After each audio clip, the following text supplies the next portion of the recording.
3 বছরের অধিক দিন ধরে উত্তর দিনাজপুর জেলার বিভিন্ন প্রান্তে অসহায় মানুষদের আহার জুগিয়ে আসছে ভ্রাম্যমাণ রুটির ভ্যান। উল্লেখ্য, ভ্রাম্যমাণ রুটির গাড়ি বিভিন্ন জায়গায় সাধারণ মানুষদের পরিষেবা দিয়ে আসছে দীর্ঘদিন ধরে, কিন্তু কোনো সরকারি তহবিলে নয়, একজন শিল্পপতি তথা বর্তমান রায়গঞ্জ লোকসভা তৃণমূলের প্রার্থী কৃষ্ণ কল্যাণীর নিজস্ব উদ্যোগে। কিন্তু বিরোধী কংগ্রেস ও বিজেপির অভিযোগ, এই ভ্রাম্যমাণ রুটির গাড়ির মাধ্যমে নির্বাচন বিধি ভঙ্গ করছেন কৃষ্ণ কল্যাণী। আর এই অভিযোগে বিরোধীদের তরফে জানানো হয় নির্বাচন কমিশনে। এবার বিরোধীদের অভিযোগের ভিত্তিতে সেই ভ্যান দ্বিতীয় দফা নির্বাচনের আগে পর্যন্ত বন্ধ রাখা হলো নির্বাচন কমিশনের নির্দেশে। যদিও কৃষ্ণ কল্যাণী দুঃখ প্রকাশ করে বলেছেন, নির্বাচনের পর পুনরায় চালু হবে পরিষেবা। অন্যদিকে লোকসভা নির্বাচনের পর ইসলামপুর মহকুমাতেও আরেকটি ভ্রাম্যমাণ রুটির গাড়ি চালু করা হবে বলে জানিয়েছেন কৃষ্ণ কল্যাণী। আমি যেটা বলেছি যে বিজেপি সাধারণ মানুষের অধিকার কারার রাজনীতি সবসময় করে, এটা আবার প্রমাণ হলো। আপনারা যেমন জানেন, অন্নপূর্ণা ভান্ডার বলে আমার একটা মোবাইল রুটি ভ্যানের গাড়ি চলে, সেটা 2021 16ই মে থেকে আজকে 920 দিন হয়ে গিয়েছিল। সেই গাড়িটা প্রতিনিয়ত বিভিন্ন জায়গায় দাঁড়ায়, আর কয়েক হাজার মানুষ ওই রুটি সবজির গাড়িতে তারা মানে সেই পরিষেবাটা পান। তো সেটা আমার পিতা স্মৃতিতে, সেটার কোনো রাজনীতির সাথে পর্যন্ত কোনো সম্পর্ক নেই। আর সেখানে সেই গাড়িটার মধ্যে কোনো রাজনৈতিক কোনো দলের আমাদের কোনো সিম্বলও নেই।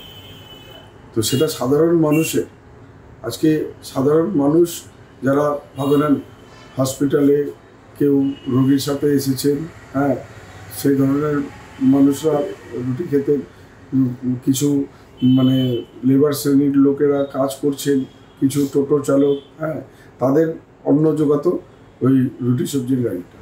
কিন্তু আজকে তারা মানে কেড়ে নেওয়ার রাজনীতিতে মত্ত হয়ে ইলেকশন কমিশনকে লিখিত চিঠি দিয়ে, হ্যাঁ, সেই রুটির গাড়িতে আপত্তি জানিয়েছেন মানে বিজেপি আর কংগ্রেস যৌথভাবে।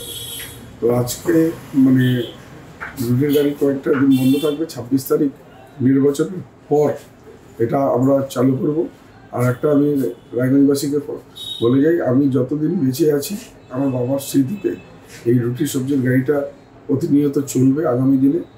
আর আমি যদি মানে ইলেকশনের পর রায়গঞ্জবাসী, রায়গঞ্জ লোকসভা কেন্দ্রে লোকেরা যে হিসাবে আমাকে আশীর্বাদ দিচ্ছেন, যে হিসাবে ভালোবাসা দিচ্ছেন, আগামীতে এটা আরেকটা রুটি সবজির গাড়ি বার করবো, সেটা ইসলামপুর সাব ডিভিশনে চালাবো।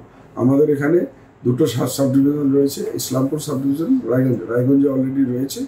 এরপরে ইসলামপুর সাব ডিভিশনও আমাদের এই অন্নপূর্ণা ভান্ডারের দ্বিতীয় গাড়ি চালু হবে, যাতে 5 নম্বর রায়গঞ্জ কেন্দ্রের প্রত্যেকটা মানুষ এই রুটি সবজি গাড়ির যাতে পরিষেবাটা পান, সেই দিকে আমরা সংকল্পবদ্ধ। এমন ঘটনায় রীতিমতো চিন্তায় পড়েছেন দুস্থ অসহায় মানুষেরা। তাদের কথায়, কৃষ্ণ কল্যাণী দুস্থ মানুষদের জন্য এই রুটির ভ্যান চালু করেছেন, যাতে অনাহারে দিন কাটাতে না হয়। কিন্তু বিরোধীদের এমন অভিযোগের কারণে নির্বাচন শেষ হওয়া পর্যন্ত কষ্ট করে কাটাতে হবে দুস্থ মানুষদের। এটা তো আপনি লকডাউনের আগের থেকে দিচ্ছি, লকডাউন থেকে দিচ্ছি। হ্যাঁ, এটা তো আমাদের উপকারী হচ্ছে। আমরা খেতে পাচ্ছি, আমরা হাসপাতালে যাই, হাসপাতালে খাওয়ার পেয়ে আমরা রুগী নিয়ে যাই। আমাদের দ্বারা তো অত একসাথে পয়সা দিয়ে কিনে খাওয়ার ইসে নেই। আমরা ওই গাড়িটা আসে, গাড়িটা থেকে আমরা খাবার খাই। এটা আমাদের বাড়ির লোকের, বাড়ির ফ্যামিলির উপকার হয়।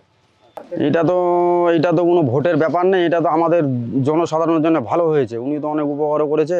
আর আমাদের সবথেকে বড় কথা, আমরা কত দিন মজুরি খাই, লেবারি খাটি, আমাদের জানা আছে যে অমুক জায়গায় গাড়িটা দাঁড়িয়ে থাকে। আমরা ঠিক কয়েকজন মিলে, যেগুলো লেবার টেবার আছে, আমরা গিয়ে ওখানে 4টা রুটি ডাল খাই। এটা আমাদের তো ভালো হয়েছে। কিন্তু নির্বাচন বন্ধ করেছে, এটা তো ভুল, এটা তো আমাদের ক্ষতি হয়ে যাচ্ছে আমাদের গরিব লোকের মতো। হ্যাঁ, খাবার খেয়েছি, বাড়িতেও অনেক সময় নিয়ে আসি। বাড়ির লোকজনও খেতে চায়, তাহলে তো আমাদের খাবার কেড়ে নেবে। আমরা পাবো কোথায়? রোজ আমরা কাজ করতে করতে অনেক সময় রাত্রেবেলাও আমরা ইমার্জেন্সি কাজ করি পৌরসভায়, অনেক সময় আমরা খাবার পাই, টিফিন দেয় আমাদেরকে। হ্যাঁ, মানুষের পাশেই দাঁড়ায়, যখন সুবিধা অসুবিধা, হসপিটালে হোক, যেখানে হোক না কোনো, সাহায্যের ব্যাপারে হোক, ছেলে মেয়ের বিয়ের ব্যাপারে হোক, তাদেরও সাহায্য দেয় তার পাশে গেলে। আমরা তো গরিব মানুষ কি না, দুপুরে লেবার টেবার খাতি, ঠিক আছে, দুপুরে টিফিনটা হয়ে যেত, দুপুরে আমার পয়সা বেঁচে যেত, অনেক উপকার হতো। এটা তো খুব খারাপ, ঠিক আছে, এটা তো চালু হওয়া উচিত। তবে এমন ঘটনায় চিন্তায় পড়েছেন পথ চলতি হেঁটে খাওয়া মানুষেরা। তাদের এবং তাদের পরিবারের একমাত্রই ভরসা কৃষ্ণ কল্যাণীর রুটির van. Bureau report, tribe TV Bangla.